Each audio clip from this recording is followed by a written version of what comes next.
Prince. Livre de Antoine de Saint-Exupéry. À Léon Werth. Je demande pardon aux enfants d'avoir dédié ce livre à une grande personne. J'ai une excuse sérieuse. Cette grande personne est le meilleur ami que j'ai au monde. J'ai une autre excuse. Cette grande personne peut tout comprendre, même les livres pour enfants. J'ai une troisième excuse. Cette grande personne habite la France où elle a faim et froid. Elle a bien besoin d'être consolée. Si toutes ces excuses ne suffisent pas, je veux bien dédier ce livre à l'enfant qu'a été autrefois cette grande personne. Toutes les grandes personnes ont d'abord été des enfants, mais peu d'entre elles s'en souviennent. Je corrige donc ma dédicace à Léon Werth quand il était petit garçon. Premier chapitre. Lorsque j'avais 6 ans, j'ai vu une fois une magnifique image dans un livre sur la forêt vierge qui s'appelait « Histoire vécue ». Ça représentait un serpent boa qui avalait un fauve. Voilà la copie du dessin. On disait dans le livre, les serpents boa avalent leur proie tout entière sans la mâcher. Ensuite, ils ne peuvent plus bouger et ils dorment pendant les 6 mois de leur digestion.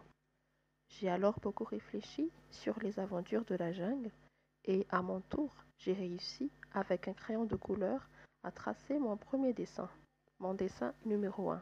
Il était comme ça. J'ai montré mon chef-d'œuvre aux grandes personnes et je leur ai demandé si mon dessin leur faisait peur. Elles m'ont répondu « Pourquoi un chapeau ferait-il peur ?» Mon dessin ne représentait pas un chapeau. Il représentait un serpent boa qui digérait un éléphant. J'ai alors dessiné l'intérieur du serpent boa afin que les grandes personnes puissent comprendre. Elles ont toujours besoin d'explications. Mon dessin numéro 2 était comme ça.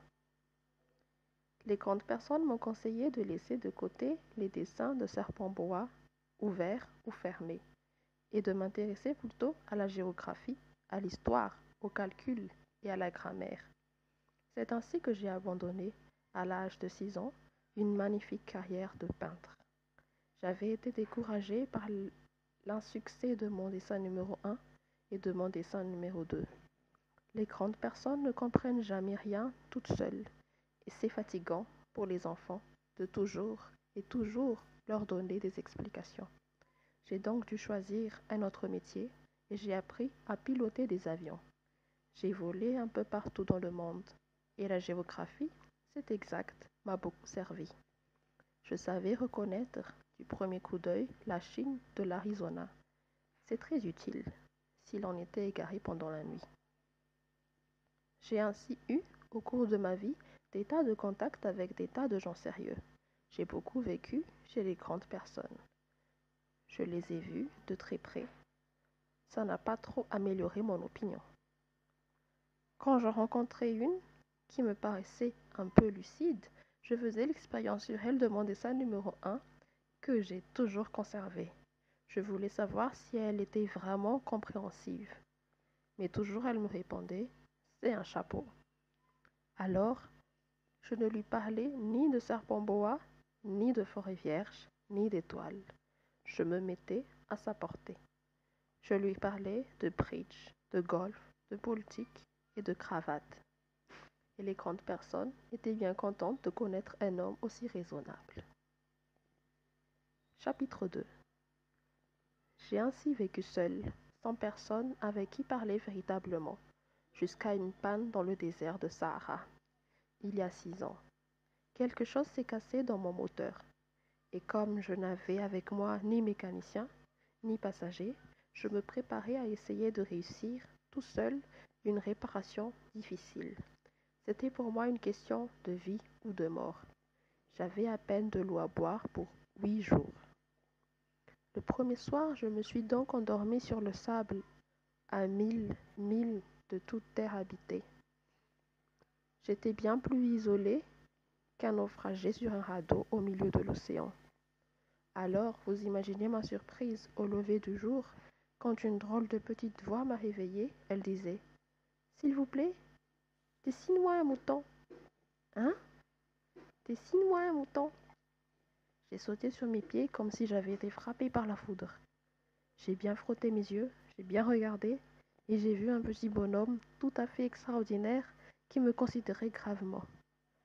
Voilà le meilleur portrait que, plus tard, j'ai réussi à faire de lui. Mais mon dessin, bien sûr, est beaucoup moins ravissant que le modèle. Ce n'est pas ma faute. J'avais été découragée dans ma carrière de peintre par les grandes personnes à l'âge de 6 ans, et je n'avais rien appris à dessiner, sauf les boas fermés et les boas ouverts. Je regardais donc cette apparition avec des yeux tout ronds d'étonnement.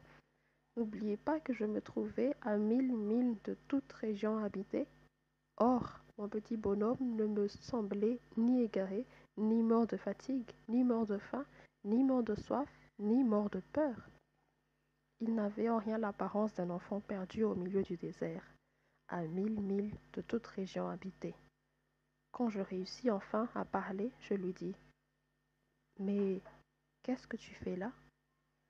Et il me répéta alors, tout doucement, comme une chose sérieuse, « S'il vous plaît, dessine-moi un mouton. » Quand le mystère est trop impressionnant, on n'ose pas désobéir.